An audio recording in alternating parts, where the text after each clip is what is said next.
Hi, I'm Max Keiser. This is Max and STACY Report coming to you from El Salvador, land of the free, home of the Bitcoin. Yeah, that's right. 5 years ago on Twitter, I predicted that the United Kingdom would need another IMF bailout.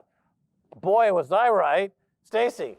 Right. And part of the reason they kind of solved some of their problems of isolation and poor management and political class that had grown quite stale and ineffective was by being very active in their trade with the European Union, what became the European Union. So the more that they engaged in trade with the EU, the more robust the United Kingdom economy became.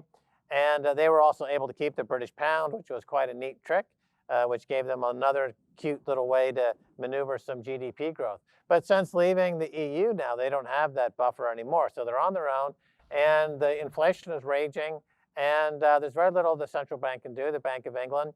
And like I said 5 years ago, I would not be surprised, and I will not be surprised when it happens, that the United Kingdom will once again need a bailout. As far as the bond market goes, you have a problem of convexity where there's just too much debt out there, and the maturity on that debt is extended out toward further reaches of the yield curve, which means that the central bank is less able to manage the financial problems of the United Kingdom and other countries as well.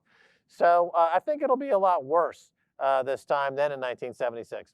Oh, absolutely. The White House and the Feds are entrapping these representatives with these fraudulent loans as a way to coerce them and to censor them.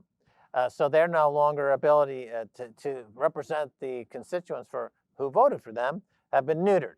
So there is no representative democracy in the United States. You have the feds that are corrupt and trading on inside information, as we now know, with like Nancy Pelosi and others, who are out there essentially entrapping congressmen and senators with these fake and fraudulent PPP loans, and then using that to silence them when they attempt to stop and voice opposition to programs from the federal government that are enriching the kleptocracy in America. Let's be clear. America has become a kleptocracy. It's become an oligarchy. So you have oligarchs in the United States, like, for example, when the fall of the Soviet Union happened, there was a rise of oligarchs. Here in America, with the life expectancy down, infant mortality up, paper money printing going berserk, you have a rise of an oligarchy in America, and it's becoming pernicious, ugly, and causing incredible dislocation and anxiety. It's a bribe. In other words, they can't print money without congressional oversight. So they lend the money as a loan, which is you don't have to pay it back, not a forgivable loan. So that essentially it is, though, you do the accounting and you do the math, this is bribe. Shitcoin, the US dollar. Yes. So the US dollar is the printing press, just like any of the shitcoins can print billions of tokens, and they give them to the influencers who go on the TV to push their propaganda. And if they balk, they say, oh, you took that money, and now we're going to expose you. And they manipulate the situation accordingly. So the part of the branch, the judiciary, is failed. It's gone. It's fallen. The executive branch has also now fallen because the top executive, the president, is clearly without mental capacities to do that job. So you have the judiciary and the executive are now dead. Over there at the Supreme Court, they recently had a leak where one Supreme Court justice was leaking on another Supreme Court justice. So I would posit that also indicates that that third branch of government is now also dead. So what's left? The fourth branch, as Thomas Jefferson called it, of the press, the free press, that's also been deadened. They're unable to speak freely. Free speech is dead. So where's the life in this republic, Ben Franklin, that you warned us about? Where's the life? Where's the heartbeat? What's actually working? All three branches of government have failed, and the journalistic branches of the press is also dead. What's alive? What's working? Absolutely jack shit's working. That's the answer.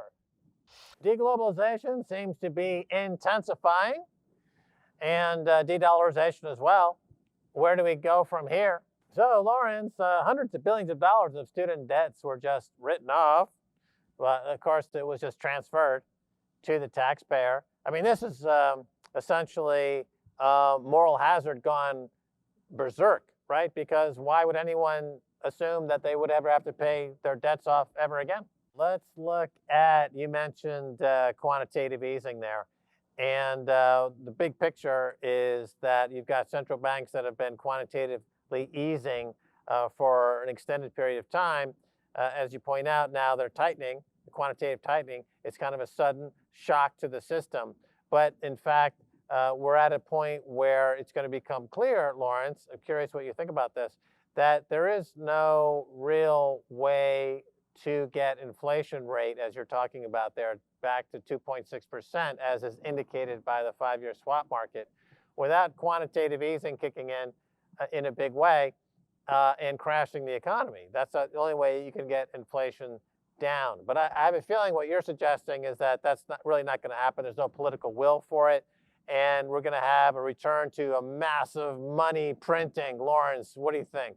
Yes, that's correct. You summarized it perfectly. And I think it's actually starting to happen now. I mean, days like today, where the stock market's down 2% and the 10-year yield is up 4%, are like the worst nightmare for the Fed. I mean, they do not want this. If the bond market should be on a down stock market day, the bond market should be catching an enormous bid, and it's not. And that tells you all you need to know. And that's because people know inflation is the problem, so they're not running to the bond. They're not in the stocks because they know the stocks are overvalued and earnings are going to go down. And yes, so they're going to drive us into a depression. And the thing, Max, that I think a lot of people don't fully understand, and Powell even didn't understand it until recently, and then Luke Gromen had some good stuff about what happened at Jackson Hole in a paper that came out there. But when you increase these interest rates, I mean, part of the reason we have inflation is we don't have enough supply of things. And so in order to create more supply, you've got to spend money on CapEx. And if you want to spend money on CapEx, you're weighing it as against the rate of interest that you're paying. Well, if you increase interest rates, that makes it more expensive to spend money on CapEx. So in a backward sense, they're increasing interest rates to fight inflation is not going to really solve a big part of the underlying cause of inflation, which is lack of investment or malinvestment in the wrong things. I mean, for the last 10 years, we have not invested enough in commodities, and we've had these stupid ESG policies, and that's why the electrical situation in the European continent and England is just so bad. Because they've gone in the wrong direction. So we've got to address and solve those problems, and higher interest rates aren't going to help. I mean, higher interest rates are going to definitely slow the economy, and he's going to create some unemployment. I mean, the whole thing is just maddening and sickening. I mean, I compare it to what they're trying to do. It's like economic whiplash. I mean, they gave away a ton of free money, created this enormous inflation, and they realized they'd made the biggest policy mistake in the history of the Fed. They turned around, they slammed on the brakes. And now we're going to go skidding towards the other side. I mean, I've in my other podcasts, I've said this is like these guys are driving a clown car and they're bouncing it off these two guardrails. One is massive inflation, the other is massive deflation.